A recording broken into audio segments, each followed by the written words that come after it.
Augusto Oasi, para você, o que é pífio? É pífio não aceitar que o futebol mudou e achar que ainda vai ser jogado igual aquela seleção do Brasil de 70.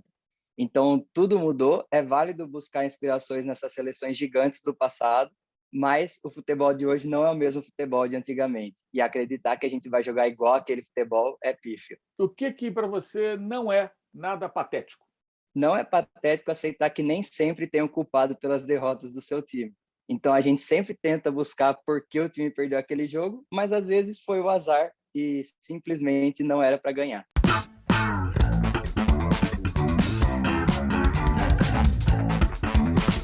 Patrocínio Amstel.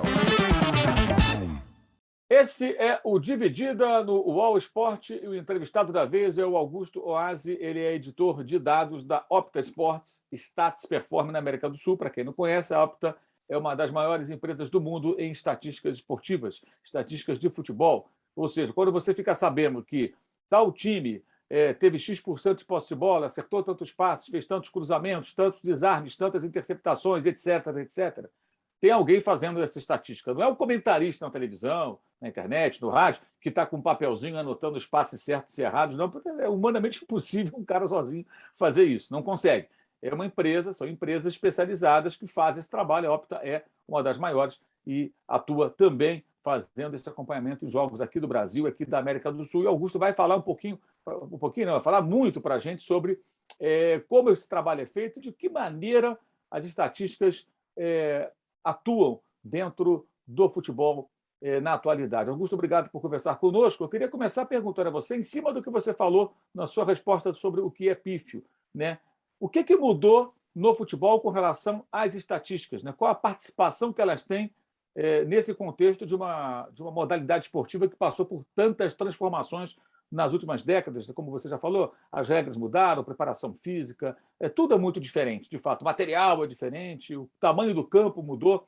E de que maneira as estatísticas entram nesse contexto? Bom, Mauro, primeiro eu queria agradecer o convite seu e da UOL para falar sobre futebol, sobre os dados no futebol, agradecer a todo mundo que está assistindo a gente e fazer um disclaimer que as opiniões que eu vou falar aqui é tudo sobre o que eu acho, não é nada a opinião oficial da empresa. Então, eu vou falar sobre como eu estou vivenciando esse trabalho na Opta, tudo que a gente faz, mas sempre do meu ponto de vista. Então, o futebol, ele avançou muito, tanto na parte física, da preparação física, do quanto o jogador corre, de como a formação tática ela faz o jogador correr mais em campo, ser mais intenso, mas também avançou muito nessa parte de dados, porque a internet surgiu, né, nesses últimos 30 anos, e cada vez mais a gente tem mais facilidade para transferir informação, transferir conhecimento. Então, um jogo da década de 70 era muito difícil você ter acesso instantâneo ao que estava acontecendo no jogo se você não estivesse no estádio. E hoje não, hoje você tem acesso à segunda divisão do Uzbequistão, se você quiser, para saber as estatísticas do que está acontecendo naquele jogo. E é tudo em tempo real, tudo muito detalhado. E isso, apesar de ser muito bom, porque a gente consegue saber de tudo que está acontecendo, também gera uma avalanche de dados. E que se você não sabe utilizar corretamente aquilo ali, você pode chegar a conclusões incorretas baseado em análises incorretas que você fez, mesmo tendo todos aqueles dados sendo muito preciso. Ou seja, é mais ou menos como se o cara recebesse textos enormes num idioma que ele não domina, que ele conhece parcialmente, né? Ele pode interpretar errado, traduzir uma palavra errada, e isso gera conclusões erradas. Eu queria começar falando sobre de que maneira a coisa se estrutura, né? Como é que as estatísticas são feitas, né? Ou seja, quantas pessoas trabalham, tudo, como é que se mede quantos passes certos e errados, é um exército de pessoas anotando na mão ali, lança num sistema. Como é que isso é processado e como é que se estabelece critérios, né, para definir cada fundamento, certo, errado, etc. Hoje, no futebol, é tudo feito bem manualmente, apesar de ter muitos avanços assim no sistema de visão computacional. Então, esses avanços eles estão mais restritos, por enquanto, aos esportes americanos, basquete, que tem menos pessoas em campo, que as ações são menos duvidosas do que acontece no futebol. No beisebol também, que é um jogo mais parado. Então, no futebol é tudo feito muito manualmente. E existe praticamente dois tipos diferentes de dados.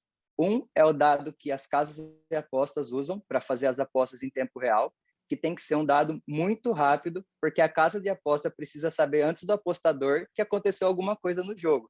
Então, você não pode ir no estádio, ver que aconteceu um gol, entra no seu celular, vou apostar que vai acontecer esse gol e a casa de aposta não está sabendo que aquele gol aconteceu. Senão ia ser muito fácil ficar milionário.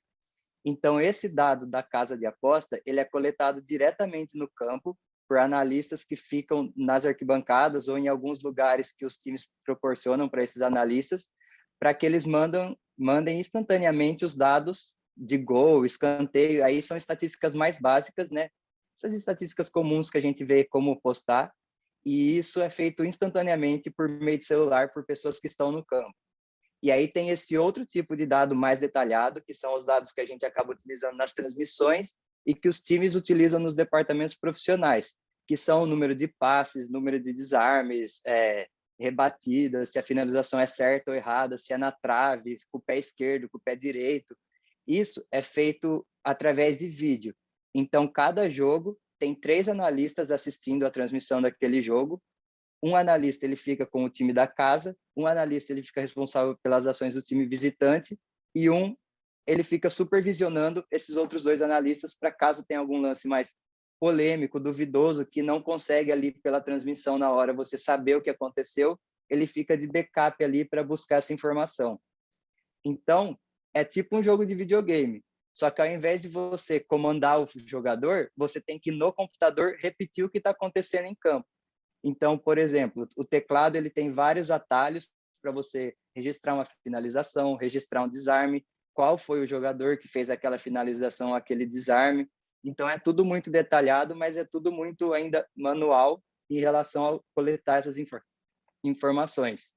E essa outra parte que você perguntou de como a gente define o que é certo, o que é um passe certo, o que é um passe errado, finalização na trave, bloqueada, defendida, tem um documento da Opta gigante, assim, de várias páginas, onde mostra para o analista o que ele tem que considerar em cada situação.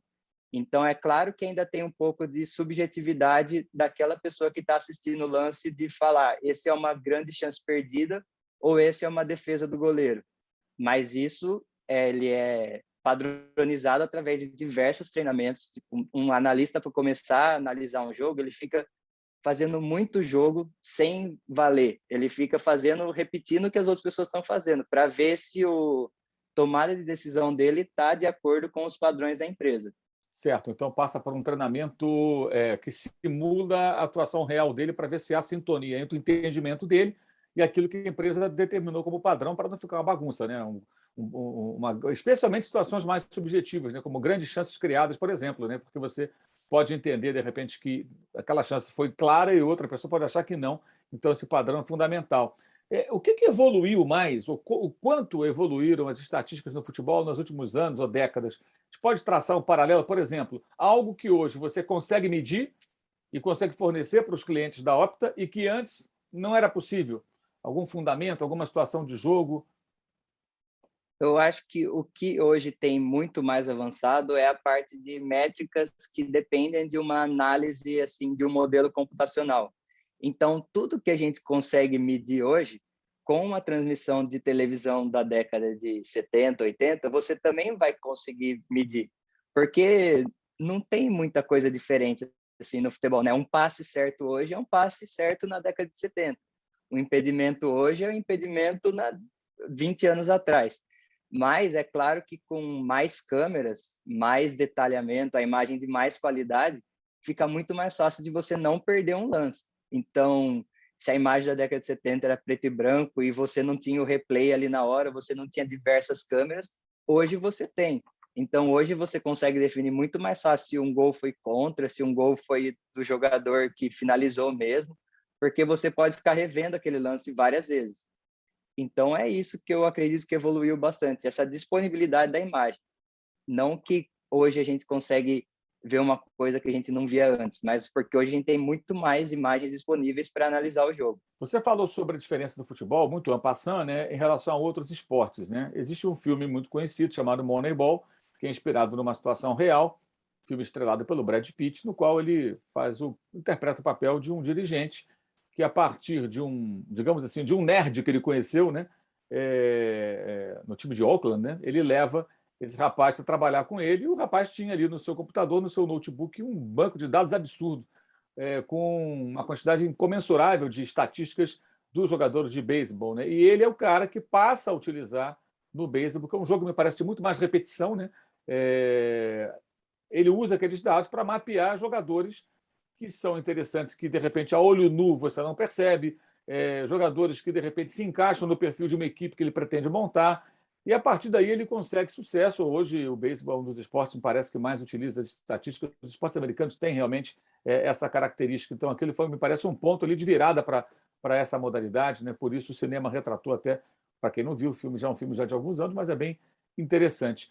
Qual a diferença de modalidades como o beisebol? Você falou também do futebol americano, do basquete, da NBA, para o futebol. O que dá para você já perceber? Você consegue no futebol descobrir, de repente, a partir da estatística, um zagueiro, um lateral, um meia, um volante, que pouca gente está percebendo que o cara é bom, pode ser útil, e que os números mostram isso, mas vendo o jogo muita gente não percebe? Então, a diferença com esses esportes americanos, e esse filme do Moneyball é o filme que todo mundo que gosta de números e de esporte assiste e fica encantado, né? Pensa, nossa, vou fazer isso no futebol.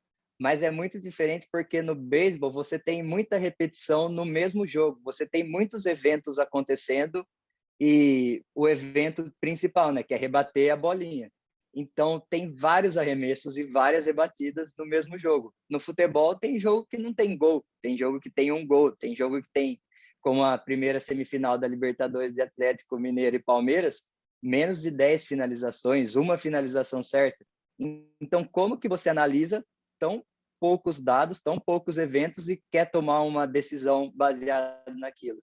Então, o futebol é um pouco mais difícil por isso, porque não tem tantos eventos como tem nos outros esportes. O basquete tem vários pontos por jogo, tem vários arremessos, muito mais do que finalização e muito mais pontos do que gols. Então é mais fácil, quanto mais dados você tem, é mais preciso o seu sistema de análise, se você fizer uma análise correta, claro. Mas no futebol, com os dados que a gente tem hoje, é muito melhor você analisar, fazer um scout de um jogador que você precise. Você tem muito mais informações. Você tem um centroavante que joga de determinada forma, você consegue, através dos dados, reduzir o seu pool de jogadores ali que você tem, você está analisando 100 jogadores. Você consegue reduzir para 20, para 10 que se encaixam melhor no estilo de jogo do seu time. E é claro que você pode achar um cara que é extremamente parecido com o jogador que você tem hoje, e você contrata esse jogador, mas ele dá errado no seu time, porque não é só a parte estatística que conta no futebol. Apesar de contar muito, é melhor você contratar um cara que é parecido com o que você está procurando do que você ir assistir um jogo, gostar de um jogador e falar, vou contratar ele. Não sei o que está acontecendo, mas nesse jogo ele jogou bem. Mas, apesar de você analisar todos esses dados e chegar numa conclusão baseada nos números, também tem a parte de adaptação do jogador no seu time, adaptação dos outros jogadores em relação a ele, como o técnico vai utilizar ele. Então, é muito difícil você ter certeza que você está contratando um cara certo, a não ser que ele seja um Cristiano Ronaldo ou um Messi da vida. Mas é muito mais fácil você analisar e chegar próximo do que você quer hoje. Porque você tem os dados, você pode comparar, você tem como ele está jogando naquele time que ele está hoje, e você tem como o seu jogador está jogando. E você consegue fazer esse match de qualidades que você precisa com as qualidades que o jogador tem. Eu acho que isso se encaixa, por exemplo, você pode. A importância também de você interpretar corretamente, né? Você pode pegar um volante, de repente, que faz uma quantidade enorme de desarmes, mas que não acerta passes de uma determinada distância, ou seja, o cara ele rouba a bola, mas ele não sabe o que fazer com ela, não consegue fazer um passe um pouco mais difícil, só entrega para o jogador que está do lado. Então você já vai entender que aquele jogador ele vai funcionar muito mais defensivamente, mas não vai participar da saída de bola, ele não vai conseguir fazer uma inversão de jogo, um lançamento, um passe um pouco mais difícil, né? Outros volantes, de repente, não desarmam tanto, mas interceptam, né? Conseguem entender melhor o que está acontecendo e se antecipam para interceptar um passe. Ele não chega a desarmar, mas ele recupera a bola da mesma forma. De repente, ele recupera até antes e menos faltas ele comete porque ele não tem o contato, né? Ele pega a bola no meio do caminho. Então, é bem importante, de fato, entender esses números, né? Decifrá-los para poder encontrar o entendimento do jogo e identificar o jogador. Os clubes de futebol, eles, obviamente, utilizam as estatísticas hoje, né? Da Opta, de outras empresas que atuam nesse segmento, Mas elas já são bem aproveitadas na sua avaliação aqui no Brasil, ou os profissionais ainda estão, digamos assim, aprendendo a explorar melhor toda aquela gama de informações, uma avalanche de informações que chega para quem tem que traduzi-las, interpretá-las e tratá-las da melhor forma? Sim, eu acho que existem times que estão bem avançados eu falo mais pelo que eu sinto de ler na mídia e de acompanhar os times, né? Não do que eu trabalho diretamente, porque eu trabalho na parte editorial, então parte de criação de conteúdo, e não trabalho diretamente com os departamentos profissionais dos times.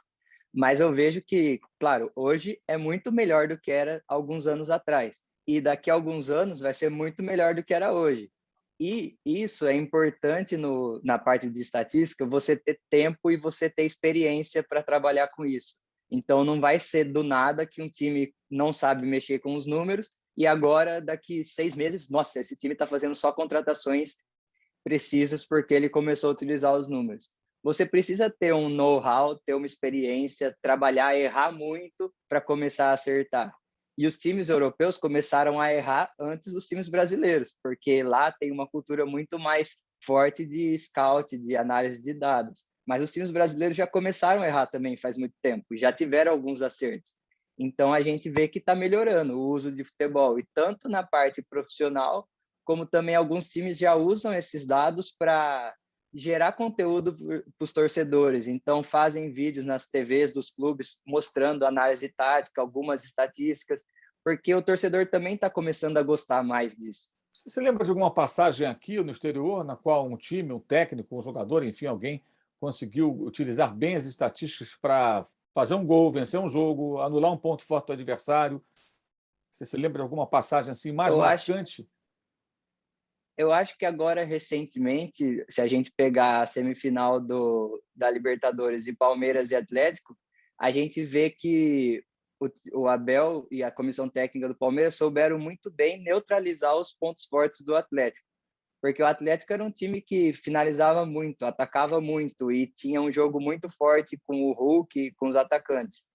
E nos 2 jogos contra o Palmeiras, a gente não viu isso, não viu o Atlético tão forte, tão incisivo, apesar de ter perdido um pênalti e do Vargas ter perdido um gol no segundo jogo, o Palmeiras soube neutralizar muito bem. E isso é parte da análise de desempenho. Com certeza, a comissão técnica do Palmeiras se debruçou nos números para ver onde que o Atlético toca mais a bola no campo de ataque, por qual zona do campo eles entram mais. Quem é o jogador que recebe? Como que ele recebe essa bola? Ele recebe de costa para o gol, ele recebe de frente para o gol, ele recebe do lado esquerdo do campo, do lado direito.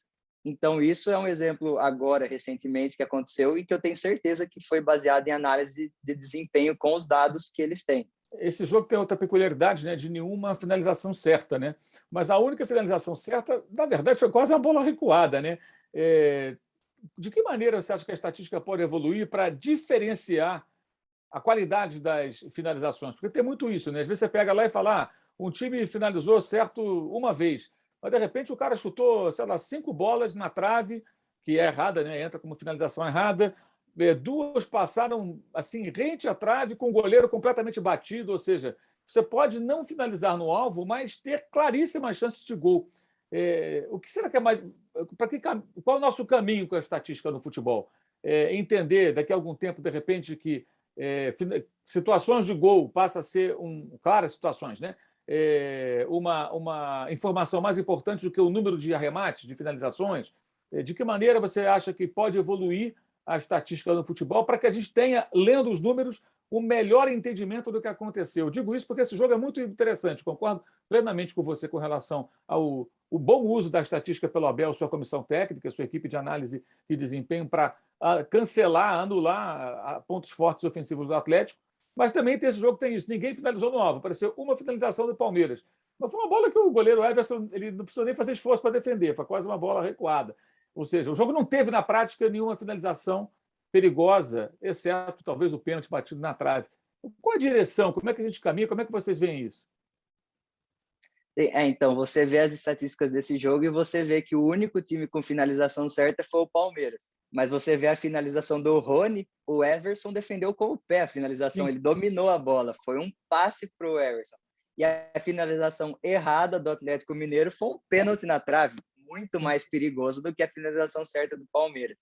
Então, uma coisa, quando a gente começa a trabalhar com dados e que vira um mantra, assim, para todo mundo que trabalha com dados, é que correlação não implica causalidade. Então, agora que a gente está vivendo um momento de pandemia, onde a gente foi assim inundado com números de mortes, testes, casos, eficácia de vacina, a gente nessa ânsia de achar uma solução simples para um problema muito complexo, ficou falando que um remédio curava 90% das pessoas que tinham Covid.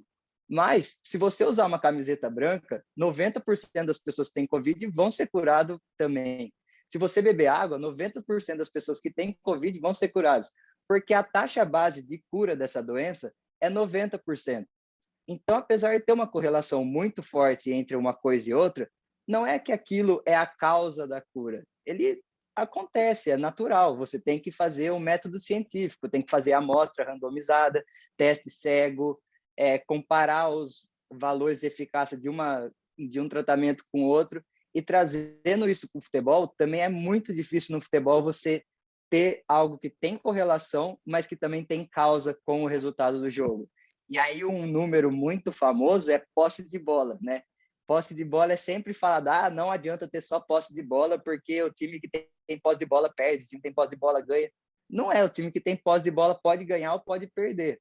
Então a gente fala muito de posse de bola no futebol, porque posse de bola ganha jogo ou não, e foi o primeiro número assim que todo mundo começou a falar vendo na transmissão.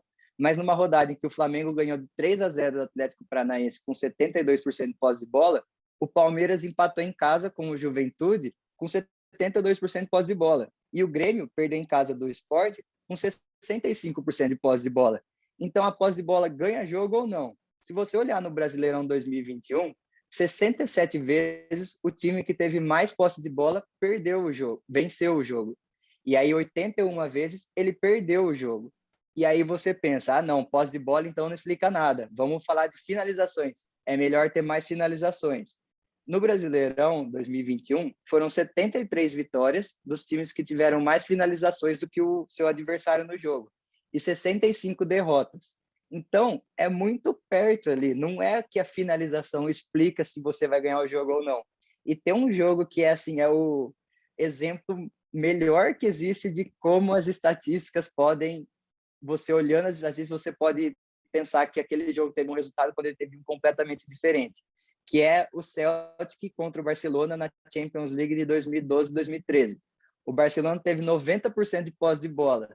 O Barcelona teve 950 passes e o Celtic teve 150. O Barcelona teve 23 finalizações e os escoceses tiveram 5. O resultado do jogo, 2-1 para o Celtic.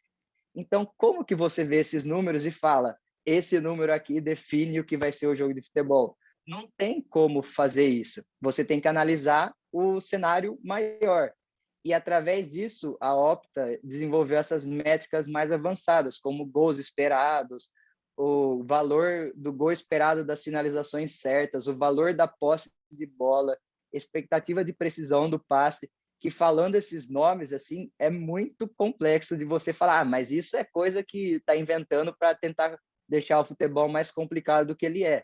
Mas esses números, eles ajudam a gente a entender se o time está levando perigo nas finalizações ou se ele está finalizando por finalizar só. Perfeito, perfeito. De fato, né? Agora tem um dado que é muito curioso, né? Eu me lembro que em 2018 o Palmeiras do Filipão, né? Do Luiz Felipe Scolari, foi campeão brasileiro e do ranking da posse de bola, o time era o 12º, algo em torno disso, ou seja, ele estava na parte de baixo da metade ali, na metade inferior da tabela entre os times que mais tiveram posse de bola. Mas geralmente, né, nos campeonatos europeus os melhores times têm mais tempo de posse de bola, independentemente do estilo. Né? Você tem melhores jogadores, a tendência é você ficar mais tempo com ela. Né? Então você pega no Campeonato Espanhol, no Campeonato... Esse ano um pouco diferente, que foi o Atlético de Madrid, né? Que é um time que joga com uma posse de bola menor. Mas não, Barcelona, o Real Madrid, mesmo a Juventus, poderia ficar atrás do Napoli, do Sarri, quando o Napoli era dirigido por ele, que é um técnico que fica com o time dele trocando muitos passes, mas sempre o campeão aparecendo ali entre os 2, 3 times com mais posse de bola. Isso na Europa é quase que um padrão, salvo raras exceções, tipo Leicester, quando ganhou o campeonato inglês. Mas aqui no Brasil você tem esse tipo de situação também. Né? Mas isso também não dá para entender, ou esse dado da posse de bola também nos ajuda a entender a diferença de proposta de jogo apresentada por muitos treinadores aqui e lá. Eu entendo, quando eu vejo isso, que aqui no Brasil os números são mais próximos porque muitos times abrem mão da posse de bola. É mais difícil jogar com ela do que você abrindo mão e jogando de forma mais reativa, né? E lá fora, não. Os times de mais qualidade, geralmente, eles ficam mais tempo com a bola. Qual a sua leitura com relação a essa questão, embora eu concorde totalmente? Olhar sobre a posse de bola, achar que aquilo vai apontar para a direção da vitória ou da derrota, é até uma tolice. É evidente que não. Ela é um indicador apenas para entender o jogo, não para saber quem vai ganhar, né? Sim, é um indicador de vários. E você tá com a memória boa aí, que eu procurei rapidinho aqui, o Palmeiras foi o 11º naquele Brasileirão de 2018 em posse de bola. E ele teve 49,5% de média de posse de bola no campeonato inteiro. Isso contando o campeonato inteiro, quando também jogou com o Roger Machado, que a posse de bola era um pouco maior. Mas é isso, na Europa, os jogadores, eles têm, os times que têm os melhores jogadores ficam mais com a bola, é natural, né? O Manchester City, ele contrata todos os jogadores do mundo pelo dinheiro, todo o dinheiro do mundo, ele não vai entregar a bola para o adversário, sendo que ele pagou para ter vários jogadores que sabem jogar com a bola. Então ele tem o De Bruyne, tem o Grealish, que jogam com a bola no pé, não são jogadores de contra-ataque. Mas é isso, tipo, esses exemplos que você deu de times que também ganharam, também acontece. Então, é claro, os times maiores tendem a ficar mais com a bola. O Flamengo tem a posse de bola no Brasileirão muito maior do que os outros times e está lá disputando a ponta do campeonato. Quando tinha o Jorge Jesus, também disputava, foi campeão com bastante posse de bola. Então, esse indicador de posse de bola, ele também pode ser um indicativo que o time está jogando bem. Mas é isso, existem vários outros lugares, várias outras variáveis, né, que você tem que analisar para ver se o time está jogando bem ou não. E às vezes o time ganha sem ter muito dado positivo sobre ele. O Leicester, quando foi campeão inglês, ele não tinha muitos números que explicavam por que ele foi campeão inglês. Ele estava ganhando jogos em contra-ataques assim fulminantes, com o Vardy, o Mahrez e o Kanté numa fase absurda, e foi campeão com menos dinheiro do que os outros times. Então, essas novas estatísticas, essas novas métricas que a gente usa, elas podem ajudar a explicar isso. Então, por exemplo, gols esperados, quando você vê esse número, ele nada mais está do que medindo a qualidade de uma chance de gol.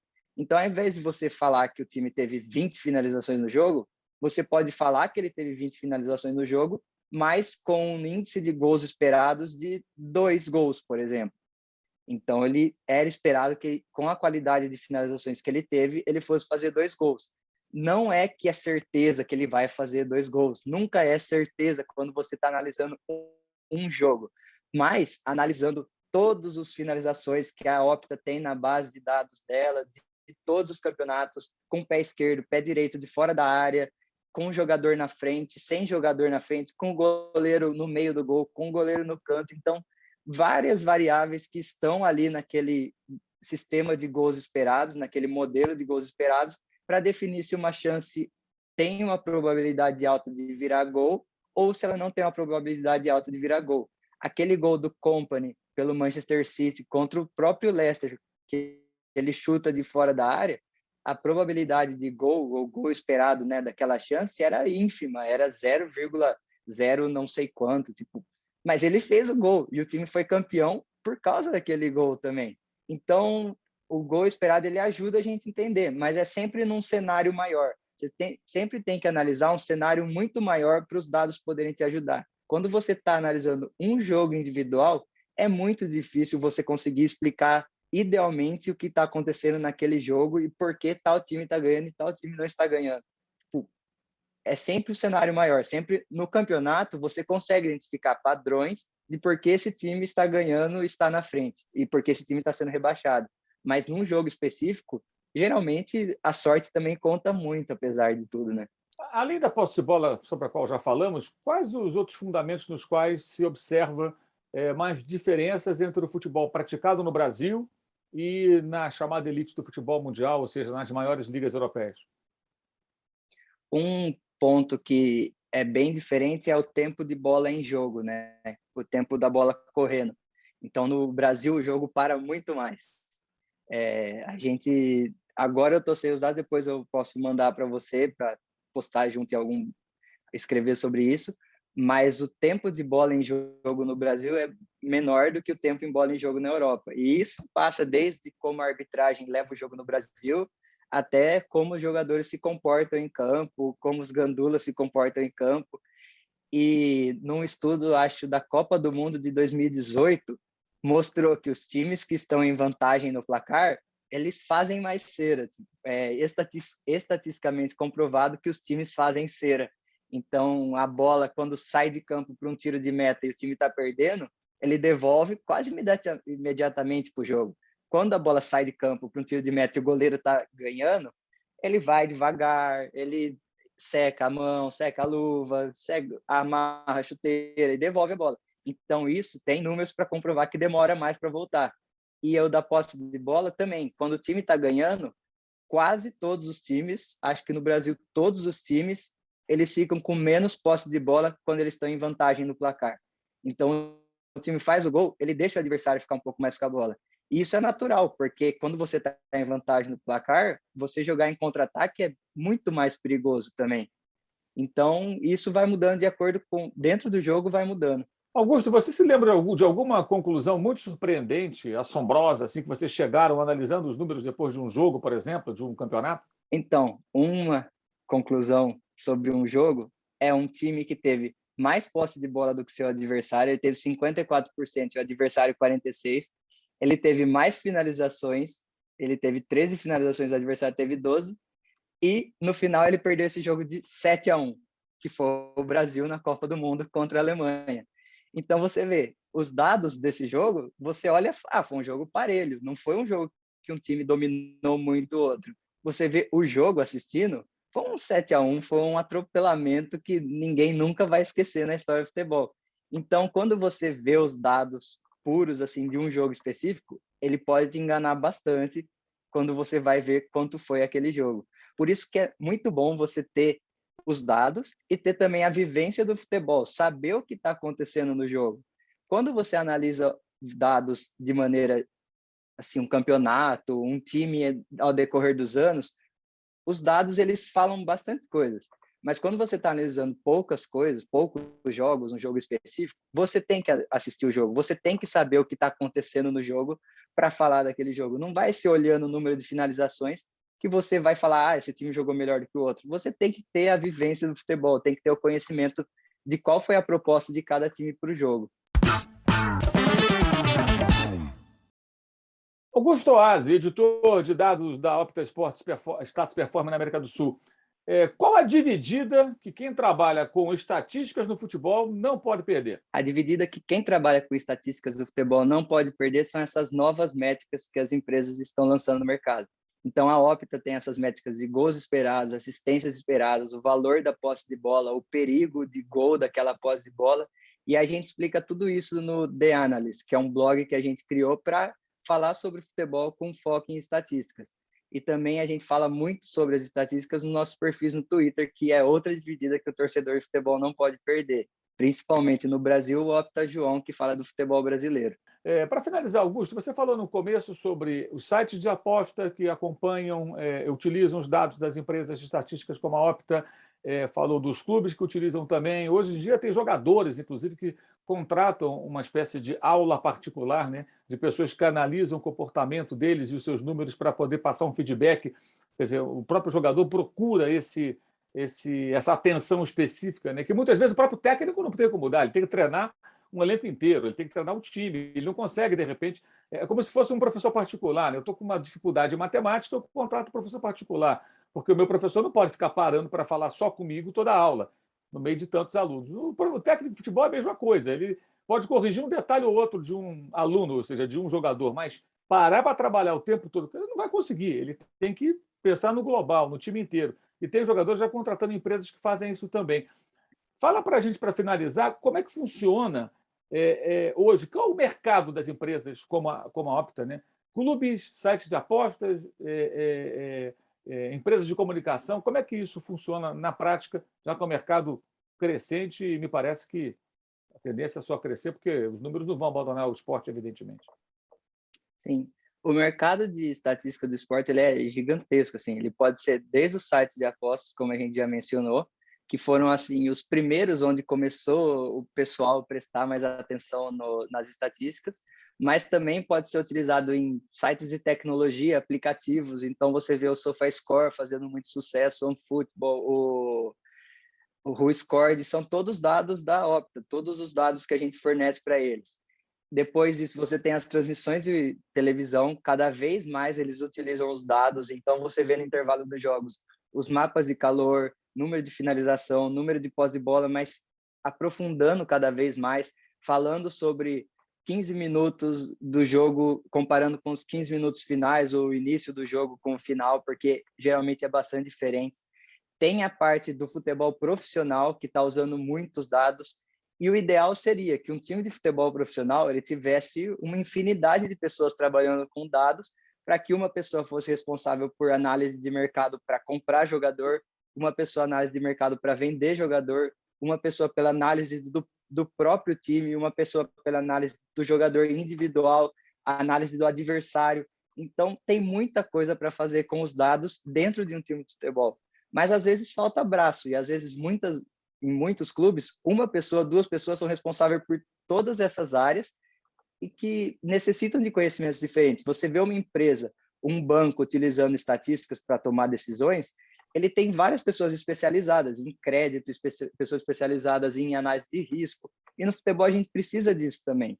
E eu acho que quanto mais tempo a gente tiver com os números, quanto mais tiver espalhado, disseminado essa cultura de prestar atenção no futebol com os números, mais os clubes vão se desenvolver. Então, hoje existem essas consultorias que você falou, que os jogadores contratam e que os clubes também contratam, porque eles não têm o conhecimento interno necessário para trabalhar com os dados. Então, eles vão atrás de uma empresa que trabalha com isso, contrata e a empresa presta esse serviço para eles. E cada vez mais existem mais oportunidades. Streaming, agora a gente vai ter também várias oportunidades, porque o futebol, todo mundo gosta de assistir o futebol e de saber discutir futebol. E os dados, eles estão aí para você discutir o futebol com mais profundidade, saber mais, entender melhor o que está passando no jogo e aproveitar cada vez mais para assistir um jogo de futebol e se divertir com isso. Augusto, você falou do mapa de calor. Como é que se mede o mapa de calor? De que maneira as empresas fazem para que a gente saiba onde aquele jogador mais transitou, mais pegou na bola, enfim? Existem dois tipos de mapa de calor diferentes. Um é o mapa de calor com o GPS do jogador, né? Aquele que ele fica aqui nas costas, geralmente, ou aquela tirinha que fica aqui no peito. E esse mapa de calor ele é medido por onde o jogador está mesmo durante todo o jogo. E esse dado ele geralmente é mais interno do time. Então, o time tem o departamento científico dele, que ele vai pegar esses rastreadores que estão no corpo do jogador e vai fazer uma análise do mapa de calor baseado onde o jogador esteve em campo, com a bola ou sem a bola. O mapa de calor da Opta, ele é baseado onde o jogador toca na bola. Então, você pega um jogador que tocou muito na bola ali na lateral direita, você pega todos os toques dele na bola, onde ele esteve em campo, e vai dar aquele mapa de calor mais intenso na lateral direita. Mas aí você está pegando só os toques dele na bola, você não está vendo onde ele esteve em campo quando ele está sem a bola. E uma coisa que mapa de calor pode ser muito enganoso, e mapa de calor nem tanto, mas a posição média quando você vê, por exemplo. Você vê a posição média de um jogador que está no meio do campo. Mas aquele jogador talvez tenha jogado o primeiro tempo pela esquerda e o segundo tempo pela direita. Então, claro que a posição média dele vai ser no meio do campo. Aí você olha o mapa de calor, os laterais do campo estão com aquela marca de mais intensa de participação e o meio do campo está vazio. Mas como assim a posição média do jogador é no meio do campo, sendo que ele nem jogou no meio do campo? É por isso, porque cada hora ele estava de um lado. Então, por isso você tem que analisar várias coisas para ver e sair com uma conclusão. Não é só uma coisa que vai explicar aquilo ali. São vários fatores que explicam, no final, o resultado de um posicionamento do jogador, de um gol, de um desarme, de uma jogada ensaiada, de alguma coisa. Esse foi o Augusto Oasi, editor de dados da Opta Sports e da Status Performance. Falamos aqui sobre estatísticas do futebol, um mercado crescente e dados que não dá para viver sem eles mais. Não há como você tentar entender o futebol hoje ignorando solenemente as estatísticas e os números. Augusto, muito obrigado pela entrevista, por bater esse papo conosco. Muito sucesso para você aí e que tudo corra bem. Valeu, obrigado, tá? Obrigado, Mauro. Valeu. Esse foi o Dividida no UOL Esporte. Até a próxima. Valeu e saudações.